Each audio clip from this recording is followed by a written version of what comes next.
Helena is pregnant, and I want a divorce.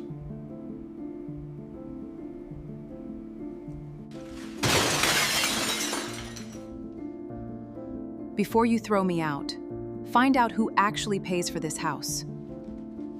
On the night Dario flipped the dining table to throw his wife out of the house, he had no idea that the woman standing before him had the power to take away his position, his mansion, and every privilege that had supported his family, all with a single signature. Before we begin, subscribe to the channel and stay with us for more unforgettable stories. As you listen, ask yourself, which value should have mattered most in that room? Truth, loyalty, or courage? The Kazenga mansion stood on Luanda Island, tucked away on a quiet street where tall walls concealed immaculate gardens, imported luxury cars, and conversations that never reached the neighbors. That Friday evening, the dining room had been prepared for a celebration no one could quite explain. Dario had instructed everyone to arrive on time. His mother, Selena, was the first to appear. Wearing a navy blue dress and the pearl necklace, she proudly considered the symbol of the family's rise in society. Soon afterward came Joel, Dario's younger brother, and Safira, his sister, who ran an event planning company financed by loans she never managed to repay on time. Lydia had arranged the entire dinner because Dario had sent her a brief text message that morning. "Prepare the house. I have an important announcement." She hadn't asked what the announcement was. For months, every answer from her husband had come wrapped in impatience, silence, or excuses. His business trips had become more frequent, so had the unfamiliar perfume lingering on his shirts. Even so, Lydia chose to wear the emerald green dress Dario had complimented on their previous wedding anniversary, not because she expected reconciliation, but because she had decided that whatever announcement awaited her, she would never receive it with her head bowed. At 38 years old, she had learned that some people mistook quiet dignity for weakness. Dario was one of them. He arrived 40 minutes late. When the dining room doors opened, he wasn't alone. The woman beside him looked as though she wished she could disappear. Helena Varela was in her early 30s. She had warm brown skin, sleek black hair cut into a short bob, and wore a beige dress that could no longer hide the fact that she was 5 months pregnant. She clutched her handbag with both hands and avoided looking at Lydia.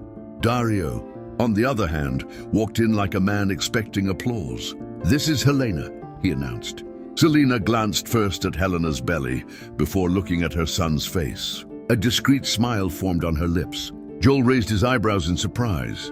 Safira shifted in her chair, trying to disguise her curiosity. Lydia remained seated. "I know who she is." Those 4 words stole a piece of Dario's confidence. Helena turned toward him. "You told me she didn't know." "That doesn't matter," Dario replied coldly. He pulled out a chair for Helena, but she remained standing. Instead, he placed his hand on her shoulder and stared directly at Lydia. "Helena is pregnant, and I want a divorce." A fork clattered onto the floor. No one moved to pick it up. Lydia calmly placed her napkin beside her plate. "How long?" "I'm not turning this into an interrogation." "I didn't ask how long." "You've been together?" "I asked how long you've been planning to announce my replacement in front of your family." Safira shot a nervous glance toward her mother. Selena lifted her chin proudly. "There's no need to make this dramatic," her mother-in-law said. "Dario is finally taking responsibility for the child that's on the way." Lydia slowly turned toward her. "Finally?" Selena immediately realized she had revealed too much, but she refused to take it back. "We've known for several weeks." The confession didn't surprise Lydia. It only confirmed what she had already suspected. Joel cleared his throat. "No one wanted to hurt you. So that's why you all decided to do this." "During the dinner, I personally prepared." Dario shoved his chair backward.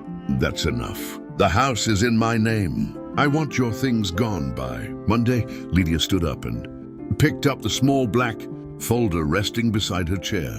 "Before you throw me out, find out who actually pays for this house."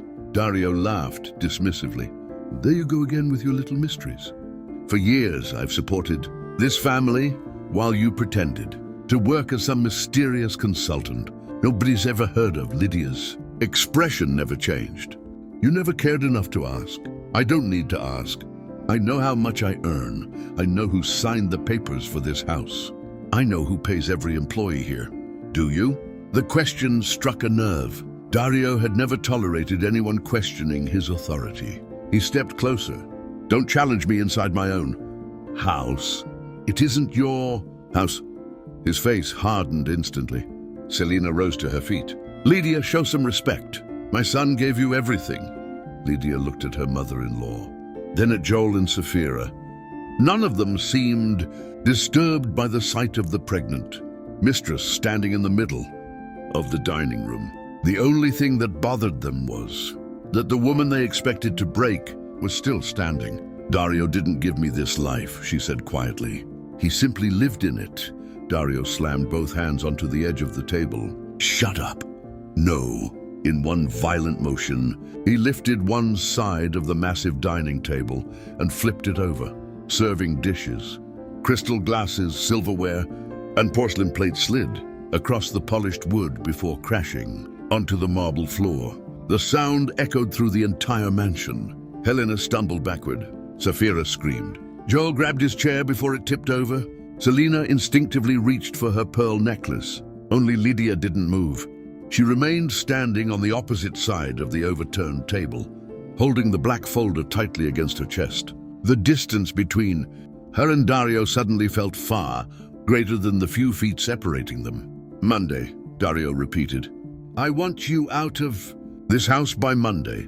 Lydia looked down at the shattered remains of the dinner she had spent the entire day preparing. Then she raised her eyes. By Monday, you'll have much bigger problems to worry about. Without raising her voice, she turned toward the door. Just before leaving the dining room, she stopped beside Helena. He told you this house belongs to him. Helena swallowed hard. Ask him what else he's claimed as his own. Helena opened her mouth, but no words came out. Lydia walked calmly through the hallway. Near the staircase, Teresa, the housekeeper, stood frozen, her face pale after hearing the crash. Mrs. Lydia, are you all right? Not yet. She offered a faint smile. But I will be. She walked upstairs to the master bedroom. Opening the closet, she removed a small suitcase and packed only enough clothes for 2 days. She didn't touch the jewelry. She ignored the paintings hanging on the walls. She left every document locked inside the safe. None of it was in danger. The bedroom door suddenly swung open. Dario walked in without knocking. This little performance might fool the staff, he said. But it doesn't fool me. Lydia kept folding another blouse. Where did you meet Helena? That's none of your business. At Kwanzaa Meridian? For less than a second. He hesitated. She works in institutional relations. So, you had an affair with an employee who reports to your executive division. Don't try to turn this into a corporate issue. You were the one who brought it into the company. Dario closed the bedroom door behind him. Just sign the divorce papers. Don't make this ugly. I'll buy you an apartment and pay you monthly support for 2 years. Lydia stopped packing. The amount didn't offend her. What surprised her was how completely convinced he was that she needed it. How much do you think 15 years of my life are worth? Don't turn marriage into a business transaction. You just put a price on it. He stepped closer. Be reasonable. We don't have children. You never built a real career. If you leave quietly, nobody ever has to know what happened. Lydia zipped the suitcase shut. Oh, everyone is going to know. She picked up her phone and typed a message containing only 4 words. Confirm the emergency board meeting. Dario leaned forward, trying to read the screen. Who are you texting? People who ask questions. Before believing everything you say. She walked past him and left the bedroom. Dario didn't follow. He simply stood there, too angry to realize that the woman he believed had no career had just summoned the board of directors that would soon decide his future. That night, Lydia checked into a hotel overlooking Luanda's waterfront. She requested a standard room and politely declined the luxury suite the manager insisted on offering her. She placed the black folder on the desk. Inside were copies of internal reports. payment authorizations, confidential emails, and a classified memorandum. For the past 6 months, her team had been quietly investigating contracts approved by Kwanza Meridian Energy's Commercial Operations Division. Dario's signature appeared on 11 of them. Most of the contracts weren't illegal, but they were overpriced, poorly justified, and awarded to companies connected to Joel's close associates. One contract directly benefited Saphira's event company. Another paid millions in consulting fees to a corporation that had been created only 3 weeks before. Receiving its first payment, Dario had no idea he was under investigation. He also had no idea who had ordered it. At exactly 7 o'clock the next morning, Lydia's phone rang. The caller was Mateus Ndombe, chairman of the board of Kwanza Meridian Energy. At 64 years old, Mateus was one of the very few people who knew the entire truth about the ownership of the company. "I've already seen the footage from your dining room," he said. Lydia turned toward the hotel window. "What footage?" One of the employees recorded a few seconds after the table was flipped. "The video reached one of the directors before midnight. It hasn't been made public, yet make sure nobody uses it to turn me into a victim." Mateus remained silent for a moment. Dario flipped a dining table during a family argument. Once an executive behaves that way, it stops being entirely private. "Is Monday's meeting still on?" 8 o'clock, Monday morning. "Include the ethics committee." There was another brief silence. "Are you certain you want to reveal who you really are now?" Lydia watched the cars moving along Luanda's waterfront below. For years, her answer would have been no now. It wasn't. Yes. 22 years earlier, Kwanza Meridian Energy had been founded by Lydia's father, Arthur Mavungo, at a time when international corporations were abandoning mature oil fields. Arthur gathered a group of Angolan investors and saw opportunity where everyone else saw decline. Lydia was only 16 when she began accompanying him to meetings, negotiations, and inspection trips. Arthur wasn't wealthy back then. He was a geologist, a skilled negotiator, and a man gifted with the rare ability to recognize value long before anyone else could. Over the years, the company expanded. It acquired oil terminals. It built a maritime logistics network. It invested heavily in refining operations. Later, it diversified into renewable energy. When Arthur passed away, Lydia was 29 years old. She already understood every corner of the business. But the months following his death were filled with corporate disputes, takeover attempts, and commercial threats. On the advice of the company's attorneys, ownership was restructured. Lydia kept her controlling interest through a private holding company called Aurora do Kwanza Holdings. Her name never appeared in public filings officially. She barely existed. Mateus became chairman of the board. Lydia worked quietly, behind the scenes as strategic director of the holding company. Only 7 people knew that she owned 58% of the corporation, a business valued at nearly $30 billion. Dario wasn't one of them. When they first met, he worked as a logistics manager for a shipping company. He was intelligent, ambitious, confident. He admired Lydia's independence. She told him she worked in private investments, but never revealed the true size of her fortune.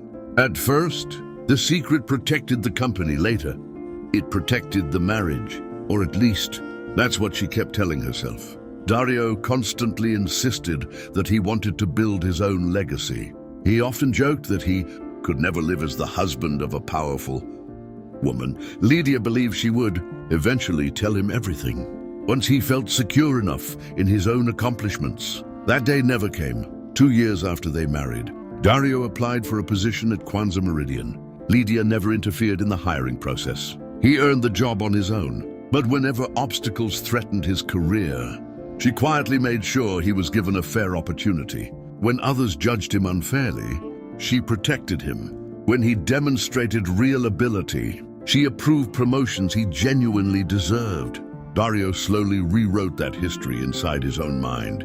Eventually, he convinced himself that he was the successful one, while his wife simply drifted through life without ambition. Lydia let him believe it. At first, because she loved him. Later, because silence became easier than confrontation. In the end, because she was terrified of discovering that the man she loved cared more about status than about the woman sharing his home. Saturday morning, Dario called her 3 times. She ignored every call. The 4th call came from Helena. Lydia stared at the screen before answering. "How did you get my number?" "It was saved in his phone." Helena's voice trembled. "I need to know if what you said last night was true." "Which part?" "That the house doesn't belong to him." Lydia leaned back in her chair. "The property is owned by a real estate company controlled by the group you both work for." Silence. "He told me he bought it with his bonuses. Dario received the right to live there while serving as an executive." "And the cars?" "One belongs to the company. The other is financed." Helena hesitated. "He also told me he'd been separated from you for almost a year. Last night was the first time I ever heard the word divorce." A sharp breath came from the other end of the line. I didn't know." Lydia believed her, not because Helena was innocent, but because genuine shock couldn't be faked that easily. "How long have you been together?" 8 months. "When did you find out you were pregnant?" 4 months ago." Lydia closed her eyes briefly, not to stop herself from crying, simply to organize the timeline in her mind. "Did Dario approve your transfer into institutional relations?" "Yes." "And your salary increase?" "He told me it was based on my performance." Lydia wrote something down. "Keep every message he's ever sent you." "Why?" "Because he may eventually claim that you manipulated him or used your pregnancy to gain professional advantages." "He wouldn't do that." Lydia glanced at the open folder on her desk. "Yesterday, you also believed he owned that mansion." The call ended without either woman saying goodbye. Back at the mansion, Dario woke up convinced that Lydia would come back. She always had. Whenever they argued, she was the first to look for a solution. Whenever he came home late, she spared him uncomfortable questions in front of the staff.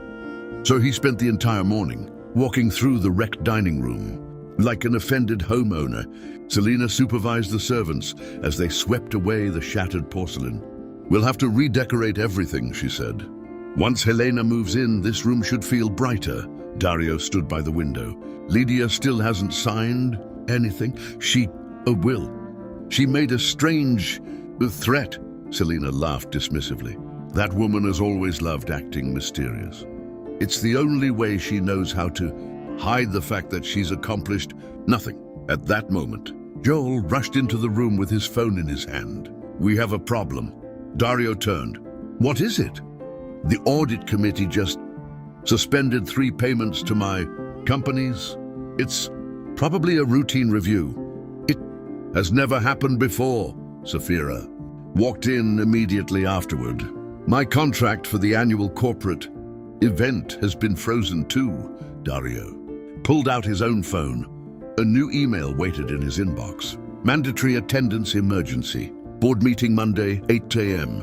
He read the message twice. "And what is this about?" Joel asked. "It doesn't say." Selena folded her arms. "Lydia filed some kind of complaint. She doesn't have the authority to call an emergency board meeting." The answer came too quickly, too defensively. A second email appeared on his screen. Helena's access to several strategic company systems had been suspended, pending a compliance review. Immediately, Dario called the company's chief legal officer. No answer. Then he called Mateus Ndombe. "Mr. Chairman, I received an emergency. Board summons without any explanation. You'll receive the explanation during the meeting. Does this have anything to do with my wife? Monday's meeting isn't about your marriage." "Then why was Helena suspended?" "Because your approval of her transfer and employment benefits is under review." Dario stepped away from his family before speaking again. "She earned that promotion. Bring evidence." Mateus ended the call. Dario stared silently at his phone. For the first time since Friday night's dinner, something stronger than anger entered his mind. Doubt. Lydia had calmly told him that by Monday he'd have much bigger problems. Only hours later, the board had called an emergency meeting. Payments connected to his siblings had been frozen. His mistress had been suspended. Still, He rejected the most obvious explanation. Lydia may have reported something. That didn't mean she actually had any power. Late Saturday afternoon, Dario drove to the apartment he had rented for Helena in downtown Luanda. She opened the door, but didn't kiss him. "Did you speak to Lydia?" he asked. Helena remained silent. "I saw the call on your phone. You told me you were already separated. We were emotionally. She didn't know that. I was going to tell her. You told her in front of your entire family." Dario tossed his keys onto the kitchen counter. "I'm not going to argue about details. The house isn't yours," he sighed impatiently. "Lydia filled your head with nonsense. The property belongs to one of Kwanzaa Meridian's companies. It's a tax structure. The company simply assigned the residence to me, as long as you hold your position." For the first time, Dario realized Helena had started checking things for herself. "I'll keep my position. I've already been suspended. Temporarily." She stepped closer. "Why did you approve my promotion without telling me our relationship could destroy my career?" "Because you're good at your job. You promoted me 2 weeks after we found out I was pregnant." He looked away. "That was a coincidence." "Then show me my previous evaluations. I don't have to prove anything." Helena reached for her phone. "Then I don't have to believe you." Dario grabbed the phone from her hand. "Don't talk to Lydia again." Helena took a frightened step backward, not because of the gesture, but because of the look in his eyes. A moment later, Dario realized what he'd done. He handed the phone back. "I'm sorry. I'm under a lot of pressure. I think you should leave." "Helena, I need time to think." Dario walked out, believing everyone was turning against him. What he failed to realize was that he was losing the trust of both women for exactly the same reason. He expected them to believe his version of events without asking questions. On Sunday morning, Lydia met with Mateus Ndombe and Amelia Kwisanga, the chief legal officer of Aurora do Kwanzaa Holdings. The three of them gathered in a small conference room inside the hotel. No assistants, no secretaries, just documents spread across the table. Amelia opened the first folder. "We have enough evidence to recommend Dario's immediate suspension." She slid several contracts toward Lydia. "Undisclosed conflicts of interest, abuse of executive authority, and contracts awarded to companies connected to his immediate family." Lydia studied the papers carefully. "Do we have proof of embezzlement?" "Not yet," Amelia answered. "The services were partially delivered. The issue isn't whether work was done. The problem is the inflated prices, the absence of competitive bidding, and the deliberate failure to disclose family relationships." Mateus removed his glasses. "We also recovered messages in which Joel thanks Dario for..." He glanced at the printed transcript. "Opening the right door." Lydia silently read the documents. Finally, she looked up. "I want a complete investigation. No assumptions, no shortcuts, and no one gets condemned before the facts are verified." Amelia nodded. "And Helena?" "Protect her." Mateus raised an eyebrow. "After everything that's happened?" "She may have benefited from the relationship," Lydia said calmly. "But she was also a subordinate employee. Everything we've seen suggests she believed Dario when he said his marriage was over. Some people might see that as generosity." Mateus observed.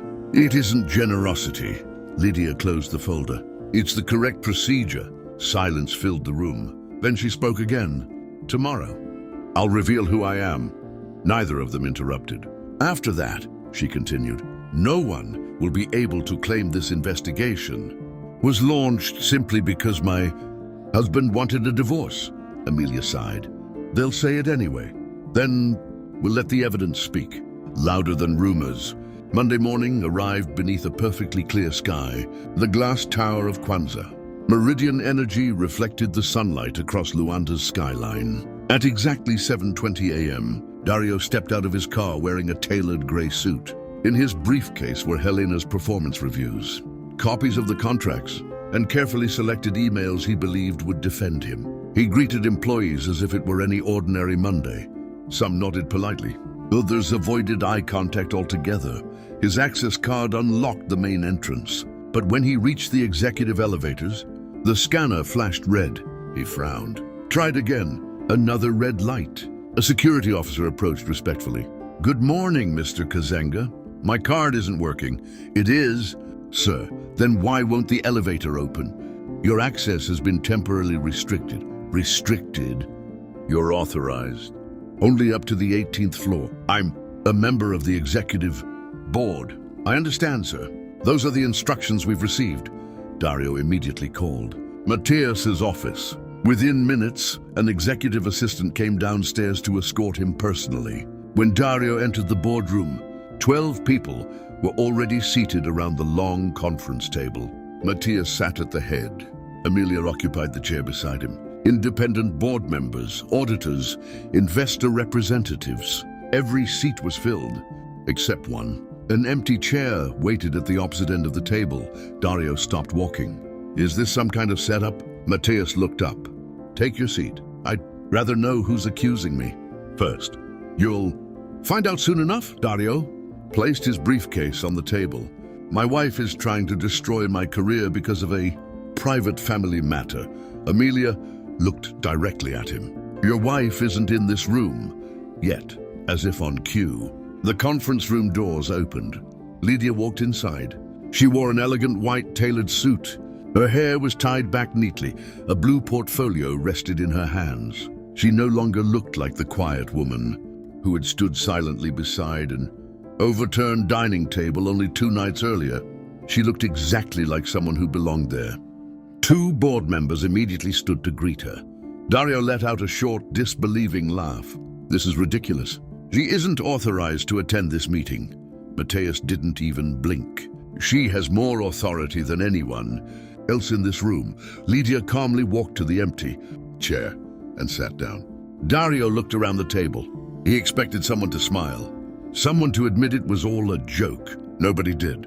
Amelia opened a thick leather folder and placed several documents on the table. "The meeting will now come to order." She looked directly at Dario. "The first item concerns the ownership structure of Kwanza Meridian Energy." Dario crossed his arms. "What does that have to do with me?" "It has everything to do with you." She slid the first document across the polished table. "Aurora do Kwanza Holdings owns 58% of the voting shares of Kwanza Meridian Energy." Dario barely glanced at it. "I already know who Aurora is." "No," Amelia calmly corrected him. "You know the company. You do not know its owner." She opened another document. "The beneficial owner and president of Aurora do Kwanza Holdings is..." She paused. "Ms. Lydia Mavungo." Silence. Absolute silence. Dario stared at the paper without moving. The words no longer seemed to make sense. Finally, he laughed. "This is ridiculous. It's official corporate documentation." Amelia replied, "It has been verified by external auditors and registered with the appropriate authorities." Dario grabbed the papers. His eyes raced over every page. There it was. Lydia Mavungo. Her full legal name. Ownership records dating back years before their marriage. Board resolutions. Corporate signatures. Everything. "This isn't possible," Lydia finally spoke. "It is. You work as a consultant." "I told you I worked in investments and corporate strategy." You never asked." One of the independent directors quietly broke the silence. "Current valuation," he glanced at another report. "Approximately $30 billion US. The number echoed through the room. $30 billion. Dario slowly raised his eyes toward his wife. "You lied to me." Lydia shook her head. "I kept the ownership confidential. I never lied about what I did. You let me believe that you were supporting me." She finished the sentence for him. "You chose to believe that." His breathing became heavier. "So every paycheck came from a company you controlled?" "Yes. The executive residence belongs to the company. The cars, the company. My salary.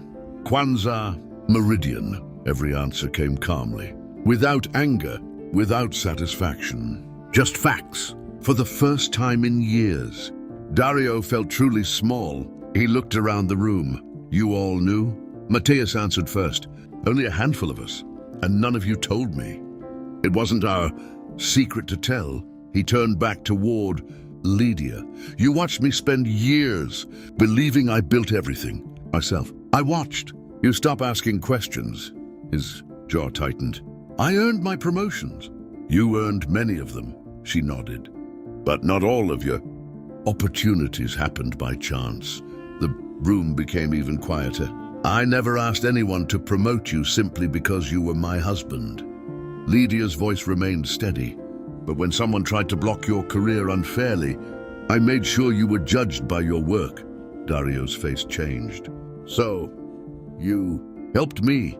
I protected fairness. You protected me. I believed in your potential. She paused. Unfortunately, success convinced you that everyone else existed because of you. Dario suddenly pushed his chair back. This meeting is a joke. He pointed directly at Lydia. She's abusing her power because I asked for a divorce without answering him immediately. Lydia opened another folder. This investigation began 6 months ago. She placed the first contract in front of him. This contract was awarded to a company controlled by Joel. Another document. This one benefited Saphira's business. A third. This consulting agreement received millions of dollars before half the contracted work had even been completed. Dario never touched the papers. Everything was approved legally by you. I had executive authority. Amelia opened the compliance report. The company's governance rules require every executive to disclose conflicts of interest involving family members. She looked directly at him. You failed to do so. It was an administrative oversight. Mateus leaned forward. 11 times. No one spoke. Dario looked toward Lydia again. You investigated my family. I investigated company contracts. You waited until I divorced? I waited because I kept hoping my marriage could still be saved. She met his eyes. The investigation was already underway before Friday night. She paused. You simply removed the last personal reason I had for staying silent. Color slowly drained from Dario's face. For years, he had believed Lydia knew nothing about corporate pressure. Now he realized every complaint he had ever made at home, every criticism of the board, every confidential discussion about promotions and negotiations had been heard by the one person with the authority to overrule them all. Dario swallowed hard. The house, he struggled to find the words. You assigned that house to my executive contract just to control me. Lydia shook her head. The executive residence existed long before you became a director. He stared at her. And my salary? It has always been paid by Kwanzaa Meridian, exactly as your employment contract states. The answer was simple, yet it hit him harder than anything else she had said. Every paycheck he had used to belittle her came from a company she controlled. The mansion he had thrown her out of belonged to her corporation. The luxury car he had driven that morning was part of the company's executive fleet. Even the dining table he had flipped over had been purchased with corporate funds approved by the board she controlled. His entire image of success suddenly collapsed. He tightened his grip on the folder in front of him. So what happens now? Amelia answered before Lydia could speak. The board will vote on your immediate suspension while the investigation continues. I wasn't asking the board. He kept his eyes fixed on Lydia. I was asking my wife. She held his gaze. Today, I'm not here as your wife. A brief silence filled the room. I'm here as president of Aurora de Kwanzaa Holdings. She folded her hands neatly on the table. And I support your suspension. The vote began. One by one, the directors raised their hands. For suspension. For suspension. For suspension, the count continued. 11 votes in favor. One board member abstained because of a prior professional relationship. Not a single vote opposed the motion. Mateus closed the voting file. The motion passes. He turned toward Dario. Effective immediately. Your executive authority is suspended pending completion of the investigation. Amelia continued reading.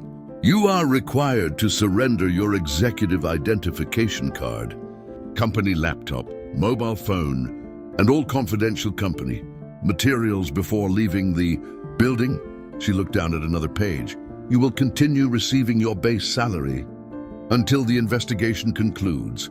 However, your access to the executive residence, company vehicles, and all executive privileges is terminated immediately. For several long seconds, Dario said nothing, then, almost in disbelief, he asked her, how long do I have to move out?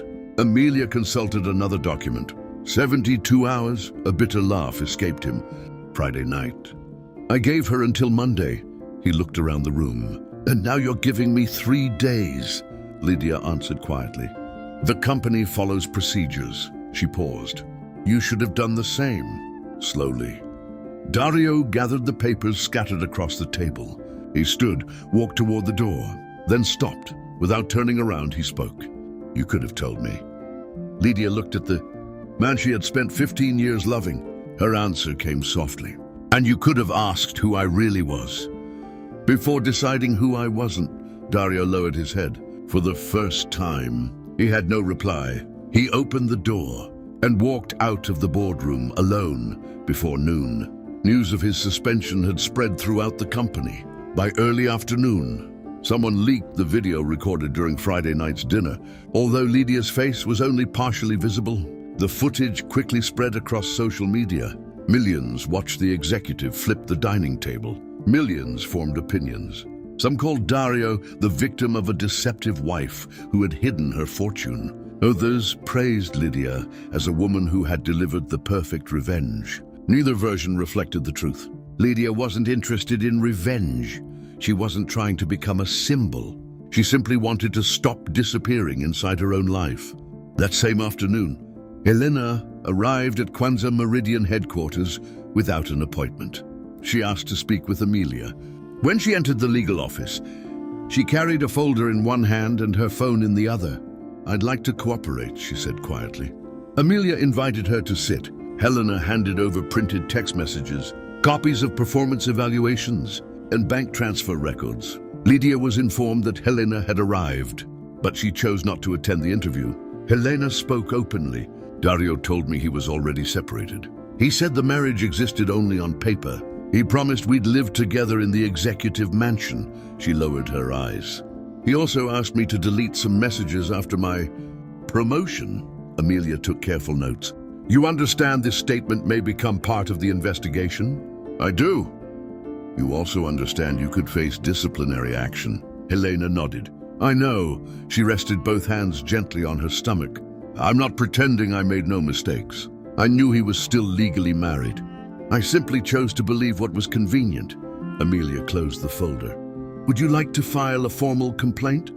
Helena hesitated. I want to protect my job. And my child. I don't want Dario blaming everything on me. As Helena left the legal department, the elevator doors opened. Lydia stepped inside. For several seconds, the two women stood side by side in silence while the elevator descended. Finally, Helena spoke. I don't expect your forgiveness. Lydia kept looking straight ahead. That's good. Her answer wasn't cruel, just honest. I didn't know you owned the company. Almost no one did. He keeps saying you planned everything, just to humiliate him. The elevator continued downward.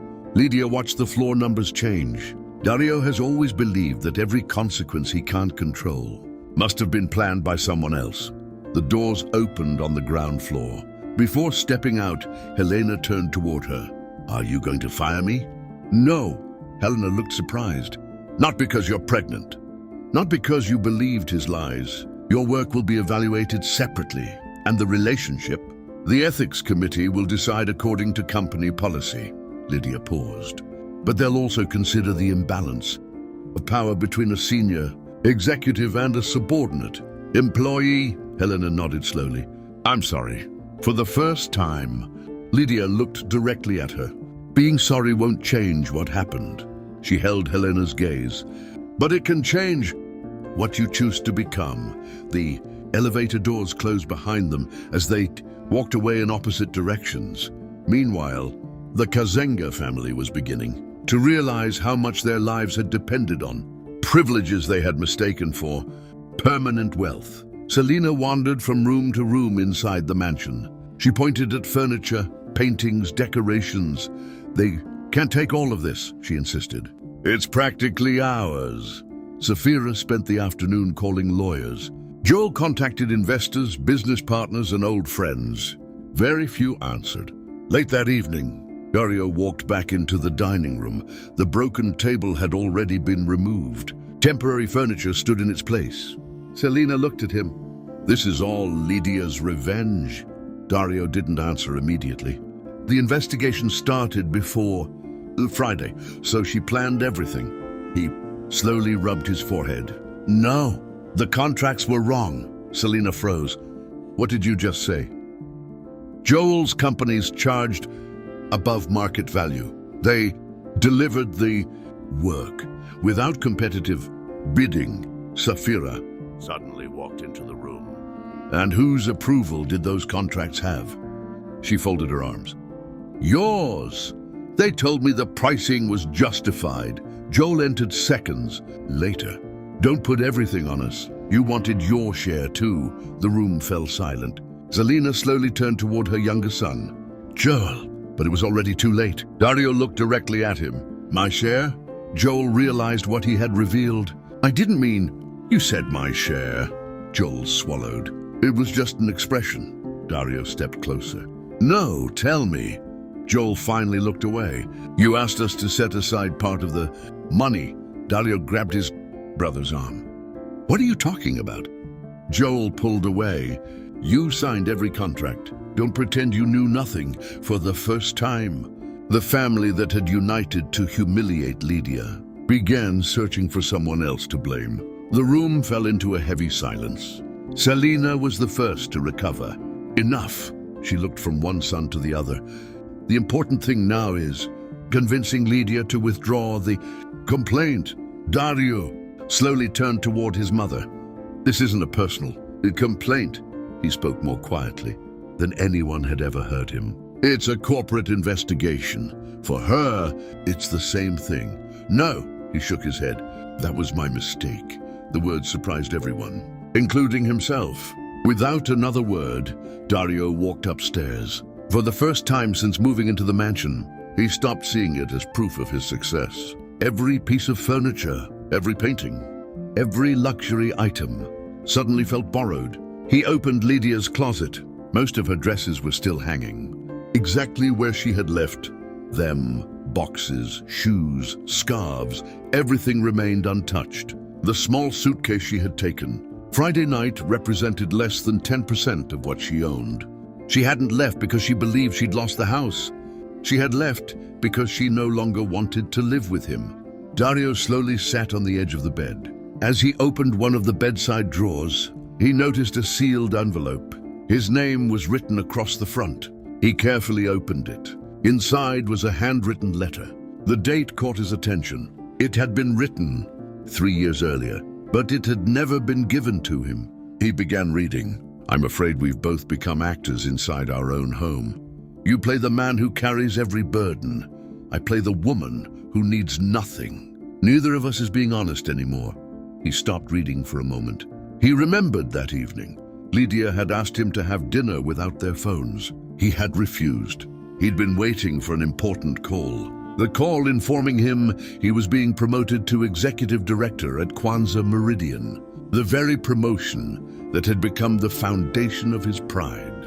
He finished reading the letter, folded it carefully, then slipped it into his jacket pocket. Wednesday morning, Dario handed over the keys to the executive residence. Selina moved into Sapphira's apartment. Joel disappeared for several days, claiming he had urgent business outside Luanda. Elena refused to see Dario. He rented a modest apartment far from Luanda Island. For the first time in years, there was no chauffeur waiting downstairs, no assistant managing his schedule, no employees standing when he entered a room. He still believed he might somehow recover his position. That hope lasted exactly 3 weeks. The investigation uncovered 2 hidden payments made through companies connected to Joel. The money had never reached Dario's personal bank account. Instead, it had been transferred into a shell corporation registered under the name of one of his former classmates. When questioned, Dario denied knowing anything about it. Then investigators recovered a voice message. It was unmistakably his voice. "Set my share aside where we agreed. I don't want my name anywhere near it." The recording changed everything. It didn't reveal a criminal mastermind. It revealed something much more ordinary. A man who had slowly convinced himself that rules only existed for people without influence. Several days later, Dario requested a meeting with Lydia. She refused. He asked again. She refused a second time. Only after his third request did she agree. The meeting took place in a neutral office. Amelia attended as a witness. Dario arrived wearing a simple light blue shirt instead of an expensive suit. He looked older, more tired, more human. For several moments, neither of them spoke. Finally, he broke the silence. "I want to take responsibility." Lydia waited. "I knew about the payments." He lowered his eyes. "I convinced myself they were just normal commissions. Joel kept telling me everyone in the industry did business this way, and you wanted to believe him." "Yes." He reached into his jacket pocket, then carefully placed the old handwritten letter on the table. "I found this." Lydia immediately recognized the envelope. "You weren't supposed to read it. It was addressed to me. It was never delivered." He looked at her. "Why didn't you give it to me?" She ran her fingertips across the edge of the table. "Because the next morning, you came home celebrating your promotion." She smiled sadly. "You looked so proud. I couldn't bring myself to turn your happiest day into a conversation about everything that was falling apart between us." Dario looked down. "You already knew I would become executive director. I knew you were one of the final candidates. Did you influence the decision?" "I voted for the selection process to continue." She paused. "When the final vote came, I recused myself." Silence filled the room once again. Dario lowered his eyes. "For years, I kept telling everyone you didn't understand my work." Lydia nodded. "I remember. And you let me believe it." "Yes." He looked up again. "Why?" She took a slow breath before answering. "At first, I thought I was protecting your confidence." She paused. "Later, I realized I was protecting my own illusion." "What illusion?" "That our marriage would survive if I stayed smaller than I really was." Silence settled between them. "If I had revealed everything," she looked directly at him, "I would never have known whether you loved me or my position. And if I never told you, then you would never truly know who I was." Dario slowly nodded. "So we both lived a lie, not the same kind of lie." He accepted the correction. After a long pause, he finally spoke again. "I betrayed you." His voice was barely above a whisper. "I abused my position. I humiliated you in front of my entire family. And I flipped that table because I couldn't stand hearing that something I thought belonged to me never did." Lydia studied his face. For years, she had imagined hearing those words. She thought they would bring relief. Instead, they only brought peace. There was a difference. "What do you expect from me now?" she asked. He hesitated. "I don't know." "Yes, you do." Another silence. Finally, "I want you to tell me there's still a chance." Lydia leaned back in her chair. "There isn't." He closed his eyes. "Because of Helena." She gently shook her head. "No, because of who I became while I was with you." He looked confused. "I made myself smaller so you could feel bigger. You kept diminishing me because it was easier than facing your own insecurities." She folded her hands together. "Helena wasn't the reason our marriage ended. She was the consequence." For several seconds, neither of them spoke. Then Dario slowly stood up. "I can change." "I hope you do." She gave him a sincere look. "But don't do it hoping to get me back." He nodded. "I understand." He turned toward the door. Just before leaving, he looked back one last time. "I'm sorry, Lydia." She didn't answer, not because she hadn't forgiven him, but because forgiveness was no longer the conversation they needed to have. The door closed quietly behind him. Amelia gathered the documents without saying a word. Lydia remained seated, staring at the now empty chair across the table. She didn't feel victorious. She didn't feel powerful. She simply felt free. A few weeks later, Kwanzaa Meridian officially terminated Dario's employment. The internal investigation had concluded. Evidence confirmed undisclosed conflicts of interest, abuse of executive authority, and concealed financial arrangements involving Joel's companies. The case was referred to the appropriate authorities. Joel's contracts were cancelled.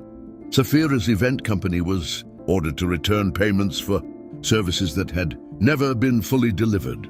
For the first time in years, the rules applied equally to everyone. One rainy morning, Selena arrived unannounced at Kwanzaa Meridian headquarters. She wore the same pearl necklace she'd worn on the night of the disastrous dinner. She waited nearly an hour before Lydia agreed to meet with her. The former mother-in-law stood as Lydia entered the room. "I never knew you owned the company." "I know. If I had known, I never would have allowed Dario to bring that woman into your home." Lydia quietly placed her folder on the table. "That's exactly why I never told anyone," Selena frowned.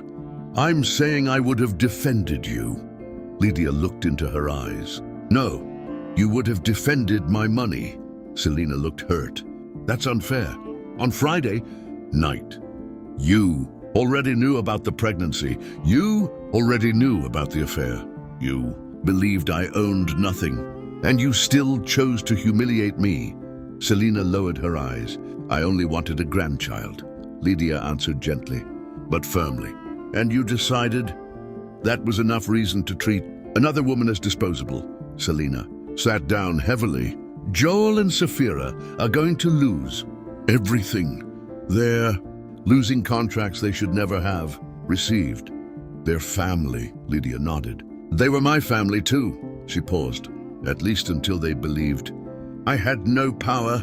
Neither woman spoke again. Finally, Selena stood. "What about Dario? What about him? Don't you feel anything?" Lydia turned toward the rain outside the window. "I do," she smiled sadly. "But feeling something doesn't mean going back." Selena quietly left the room. As the elevator doors closed, she removed the pearl necklace from around her neck and placed it inside her handbag. For the first time, it no longer represented success. Helena remained at Kwanzaa Meridian. However, she was transferred to a different department with no connection to the former executive division. An independent review concluded that she possessed the qualifications for her position. The problem had never been her competence. It had been the improper way her promotion had been handled. Rather than fight the decision, Helena accepted a lower-ranking role. She wanted to rebuild her reputation honestly. Months later, she gave birth to a healthy baby boy. She named him Daniel. Dario acknowledged his son immediately. Helena allowed him to be part of the child's life, but only under clear boundaries. One afternoon, he asked if they could try again. She quietly shook her head. "I need to find out who I am." Without promises built on houses that never belonged to anyone, Dario didn't argue. For the first time, he accepted an answer without trying to change it.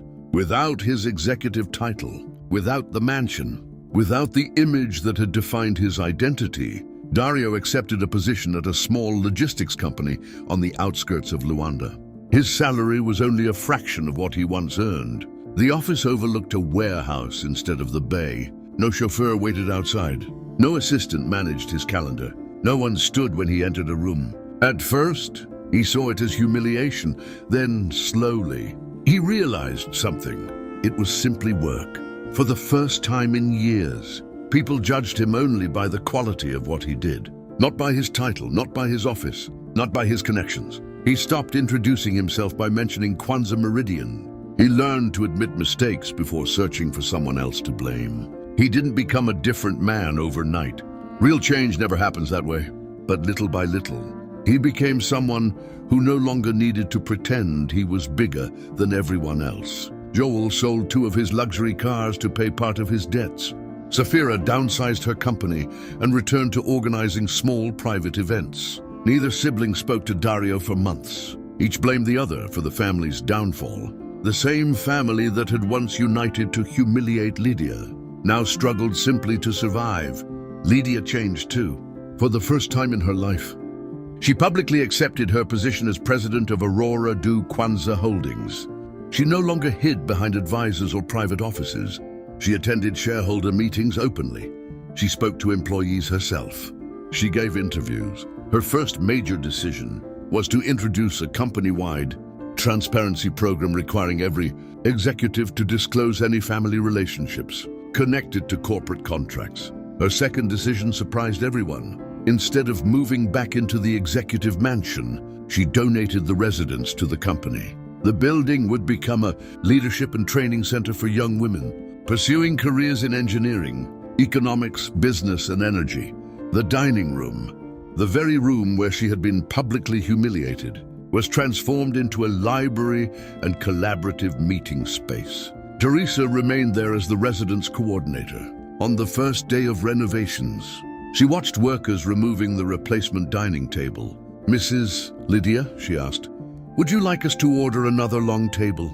Lydia looked around the empty room, then smiled. "No, what would you prefer?"